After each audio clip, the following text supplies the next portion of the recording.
Hi, everyone. Judge Andrew Napolitano here for Judging Freedom. Today is Monday, May 1st, 2023. It's about 3 o'clock in the afternoon here on the East Coast of the United States. Larry Johnson joins us now. Larry, always a pleasure. Thank you for your time and your expertise. Have you discovered any additional evidence that would inform your opinion that Jack Teixeira, the person the government says is solely responsible for the leak of classified documents, which the Washington Post seems to be coming out with almost every day now, in fact, is not solely responsible and may, in fact, be an unwitting dupe of a controlled leak? Yeah, there's certainly, I think, more circumstantial evidence pointing to the controlled leak theory. For starters, it looks like the British version of the National Security Agency. It's called GCHQ. And GCHQ was in communication apparently with the NSA last year about they had apparently identified some of this material that was showing up on this social media chat. And they did nothing about it. And nothing was done about this, trying to close it down until Bellingcat, this journalist outfit that is a creature and creation of British MI6, until they identified the leaker and then hyped the material. This material was not easy to find until the media, this coordinated media campaign to get it out there. Because on the one hand, this was like that scene from Casablanca where the police inspector was claiming to be shocked that there was gambling in the casino.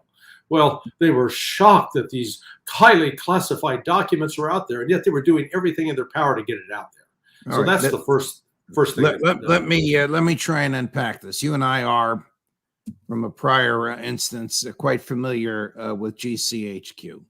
Correct. This is the British domestic spying apparatus. They became aware of something out there, and they identified Teixeira, and they informed their partners at NSA? Yes, that's what I've heard. And what did NSA, if anything, do about this? Nothing. And that's the point. Both GCHQ and NSA, as well as CAA, had the power that they could have gotten in there without drawing attention to it, quietly shut this down, and started the investigation they were able to identify Teixeira, and they didn't. They waited until they allowed this Bellingcat to come out, and all of a sudden, oh, look, this is where he is, and this is what he's doing. It's just, then we keep hearing that they keep discovering, oh, there are more documents posted. I haven't seen them. I doubt if you've seen them. And there's not a website you can go to where they're all posted up and lined up nicely. So, and then this gets to the charges against Teixeira. They're trying to accuse him of espionage. There is zero evidence that he was taking this information and trying to sell it to a foreign entity, that he was trying to act on behalf of a foreign entity. He was showing off for his buddies on this chat group. That was it. So, mishandling classified information, yeah, just like Hillary Clinton, just like Sandy Berger, just like David Petraeus. But, they want to put this kid in prison and let others free and make money. Here's the head scratcher. British intelligence knew about this. American intelligence knew about this. Why would American intelligence do nothing about it unless whoever was making the decisions wanted this out there and wanted it to look as if the 21-year-old part-time National Guardsman in Cape Cod, Massachusetts was the culprit? But if you're monitoring what he's doing over a period of time and you see the kind of information that's being posted up, then you can choose the time and place of the leak. I firmly believe now, more so than I did, that the timing of this leak was designed to bring out the disagreement that Cy Hirsch has reported on within the intelligence and military communities about the direction of U.S. policy in Ukraine. They recognize that we're heading for a catastrophe, and it's not going to be a catastrophe for Russia. It'll be a catastrophe for the United States and for NATO. Notwithstanding what Secretary of Defense Austin has said publicly, and we'll run this clip in a minute, even though everybody watching, I think, now has seen it, and you and I have seen it, but just as a refresher. Correct. And then we're going to run General Cavoli, the four-star commander of all military, American military in Europe, who says the opposite. Is it not the consensus, the general consensus of American military leadership that A, Ukraine is losing, and B, their air defenses are degraded practically to zero? And we know what A and B together mean, that America is wasting its dollars. Sure. Top level commanders are biting their tongue. They're going along with what is the message that's coming from the Pentagon. They're not pushing back. They're not rocking the boat, because to do so jeopardizes your chances for future promotions. I am told, though, by people who are involved in the process that the colonels, the lieutenant colonels, and the majors, many are distraught over what they see as a looming disaster. And this disconnect, what you have are senior generals who are politically attuned to serving the White House interest, the Defense Department interest, and not dealing with the truth. And that's the sad commentary. When did senior military learn of the leaks? When did the NSA tell anybody in the federal government? That I don't know. I suspect that at least from the Pentagon standpoint, they could feign surprise when it came out. What was it, April 8th? So that they may not have had a heads up, but it is clear that there were elements within the intelligence and military community that were aware of this. And the timing of the leak, I think, was quite important, because we're now on the eve, the cusp of this Ukrainian counteroffensive, which is being presented as a do or die moment for Ukraine and for U.S. policy, candidly. Here's Secretary of Defense Austin testifying before the Senate Armed Services Committee after he was aware of the contents of the leaked documents. With regard to your optimism about Ukraine having the upper hand, that is what you told me yesterday. It is. Now, Ukrainians have inflicted significant casualties on the Russians, and they have depleted their inventory of armored vehicles in a way that no one would have ever imagined.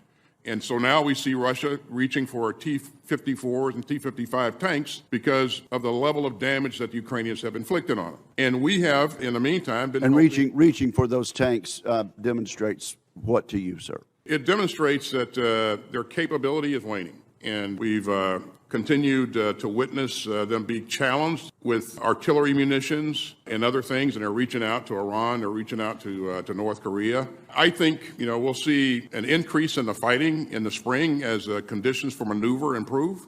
Do you believe there's a real chance for significant Ukrainian advancements between now and the beginning of winter? I believe there's a chance, and we're doing everything that we can do to ensure that they have their best opportunity to be successful, Senator. Wow. Now, General Cavoli, the four-star, that was March 28th. General Cavoli, exactly a month later, April 28th, before the House Armed Services Committee. Here's the Commander-in-Chief of American Forces in Europe. I'd like to underline your comment about the specificity of the degradation of the Russian forces. Much of the Russian military has not been affected negatively by this conflict. Much of the Russian military has not been affected negatively by this conflict. One of those forces is their undersea forces. It's hard to talk in public, as you well know, sir, about undersea warfare and our efforts in that regard. But I can say that the Russians are more active than we've seen them in years. And this is, as you pointed out, despite all of the efforts that they're undertaking inside Ukraine. So much of the Russian military has not been degraded by Ukraine. Correct. Out of the mouth of the general who lives and works in Europe, or the Ukrainians are doing well and we're supporting them, out of the mouth of the political secretary of defense himself, a former four-star. How can this be, Larry? Looks like General Cavoli starting to head for the lifeboat, starting to stake out the position that at least he can say, hey, I tried to tell you. Now, I watched the entire testimony and Q&A between Cavoli and the different members of the House Armed Services Committee. And there really is a complete disconnect between both. It's Republicans and Democrats. It's bipartisan delusion. Right. They are all sort of on board with, yeah, you know, the war is going great. Yeah, we got to keep this up.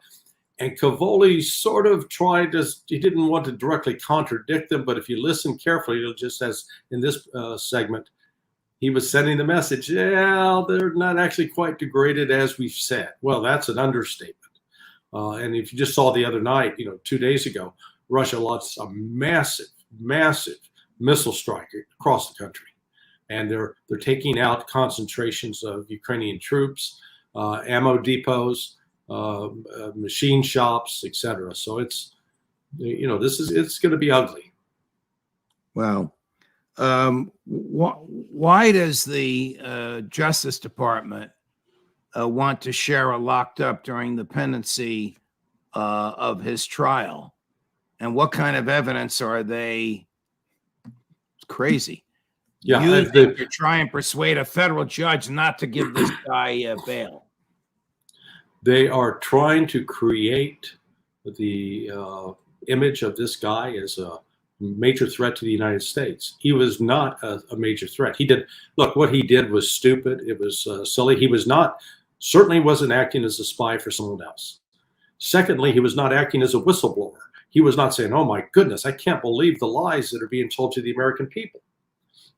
So that's not why he did it. He was just showing off for some buddies on a game chat. And at 21 years old, you don't always have the best judgment. Your brain's not fully formed. He had no malintention. And yet, when you read some of the government's legal filings, they're claiming that, this military guy had guns. You're going, yeah, that's sort of the expectation if you're in the military. But it turns out that some of the firearms that they were identifying as firearms are actually airsoft guns, which means they don't fire ammunition, live ammunition. So, but they're trying to, it's how the media, it's a media lynching of sorts. They go on, they're going to make this kid to be evil incarnate, and they're going to try him in public and forget about the old concept of justice that you are innocent until proven guilty. And it's the obligation of the government to prove you guilty, not to smear you in advance. How about the definition of crime, which for 600 years always required an element of harm? Who Correct. was harmed by what he did? Well, maybe the government was embarrassed a little bit, but if you weigh that embarrassment versus the transparency and the value in truth that the American public now knows that the government's been killing people and lying about it, that's obviously a greater good than Joe Biden's embarrassment. I would imagine a federal judge won't even let his lawyers make that argument at trial if there is a trial. Correct. Well, it looks like they're working out a plea deal behind the scenes, and I suspect what will happen ultimately is the espionage charge will go away. He'll plead guilty to mishandling classified information. There will be some time served. I don't know if it'll be a military prison or a civilian prison, but he's just a convenient scapegoat. Meanwhile, the real drama, what was revealed in those documents, that the story that the American people were being told by people like General Milley and Lloyd Austin was not true, and that the lies are going to costing lives of Ukrainians and foreigners, and it is a terribly expensive proposition for the American taxpayer. We're spending as much. Go ahead.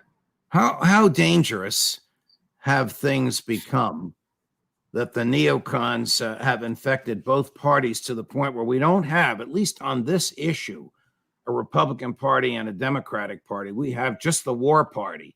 Right. There's a few progressives on the Democrat side. There's a few libertarians on the Republican side that stand up against this, but they're really so overwhelmed numerically that they can't accomplish anything. Yeah, it's dangerous because we don't have alternative voices that are being allowed on the media. As we saw, once you got rid of Tucker was one of the very few to have Doug McGregor on. And when you look at the lineup of people that go on to talk about the war in Ukraine, Doug is the only one. I mean, they don't let Scott on, they don't let me on, they don't let Phil Giraldi and others on. So Doug is it. And Doug is being effectively silenced in that regard as well. So unless you have that kind of healthy debate, then you're putting this country at risk. And meanwhile, when you look at what's going on globally, did you see just the other day, the Saudi Arabia recognized diplomatically Hezbollah? Yes. Well, for the last 40 years, the Saudis were working with us and declaring Hezbollah a terrorist outfit.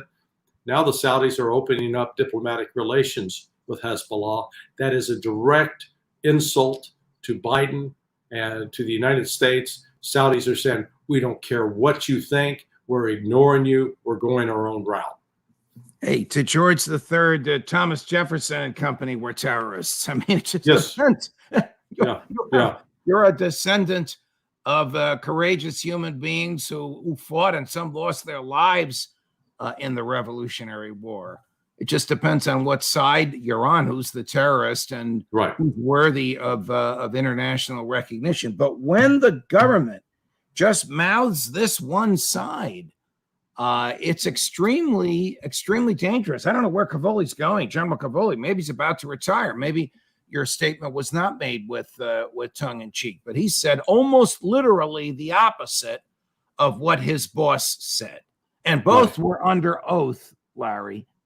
Correct. And he was very cautious in how he presented it. But as you correctly note, when you step back and examine the substance, he is one of the very, very few that's coming out and saying, well, the story's not quite as you're being presented. Now, what we have seen is a sudden surge of articles that are appearing in both the Washington Post, New York Times, Politico, that are saying, boy, you know, this counteroffensive may not go so well. It's almost as if they're preparing the exit plan and preparing to blame Ukraine for what happened. And so there is a lot going on. We've never seen, though, a time in our history, in particular in our lifetimes, where America's influence in the world has been at such a low ebb. And the number of countries that are beginning to just reject any kind of suggestion of U.S. leadership and to go their own route, to work with China, to work with Russia, certainly not to work with the United States. It is a very unsettling time. If I remember this correctly, when this Teixeira stuff first broke, you used the phrase, someone senior in the government is trying to prepare us for a crash landing. Mm-hmm. Yes. Meaning Well, an exit ramp from Ukraine that we haven't prepared, and push the government in that direction before more money is wasted and more lives go down the drain. And somehow that person or those persons used Teixeira as the instrument to get it out. And now, as you say, the DOJ will prosecute him and him alone. So that whoever the people are that got it to him, and I'm sure he doesn't know who they are, will not be punished. What we're looking at is, with the devastating defeat that's going to be visited upon Ukraine, that will mean that the United States in 1 year spent over $100 billion in military aid and other aid to Ukraine. That's more than we provided Afghanistan in 20 years. And for all of that money, you know, if you will, 1/10 of $1 trillion, we've come up empty, and in the process will potentially rupture NATO. And in rupturing NATO, we're seeing against that the backdrop that the U.S. influence in other critical areas, such as the Middle East and in Asia, is eroding dramatically. And I think there are some in the government, sort of, if you will, the old squad that wants to preserve what America was, are alarmed by this and are doing what they can to push back against the Biden team. And the Victoria Nulands of the world, correct, still want American troops to support an invasion of Crimea, and somehow think that all this is going to result in the removal of President Putin from office, and then they can put some puppet in, or somebody will be put in there who'll kowtow to them, which of course has been their fanciful, fabulous dream. We're confronted with magical thinking on all sides, and the magic on all sides of the U.S. government, from the standpoint of that they believe that somehow U.S. troops can just magically get into Ukraine and move forward with no resupply, with no logistics change, with no air support, and take a heavily defended outpost that it took the Nazis several months when they had actually all the artillery, tanks, and air support in World War II to take Crimea. That now all of a sudden we're magically going to, the Russians are going to. It's that kind of, it's dangerous thinking as well as magical, because it may push the Russians to have it to escalate in a way that we will then not be able to respond, and we'll pay a price. I didn't realize that you and the others whose intellect and intellectual honesty and experience and ability to explain these things I value so much had been blackballed from the media. And of course, you and Phil Giraldi and Colonel McGregor and Lieutenant Colonel Schaefer and Ray McGovern and Scott Ritter are always welcome here. And maybe that's why this show has gone from 93 viewers its first week to 2.5 million. It's past 2.5 million. It's past half dozen weeks, because people are anxious to challenge the government, to hear another view, and they're not getting it anywhere else. Correct. Well, you know, I go back to where there was a time when I was a Fox News analyst. I was on CBS, ABC, NBC. And look, I'm not lobbying to go back on regular television because it's become so corrupted.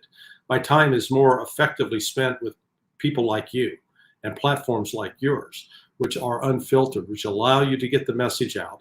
And hey, I'd be happy to debate Jack Devine or anybody. I've got nothing to hide and hold back.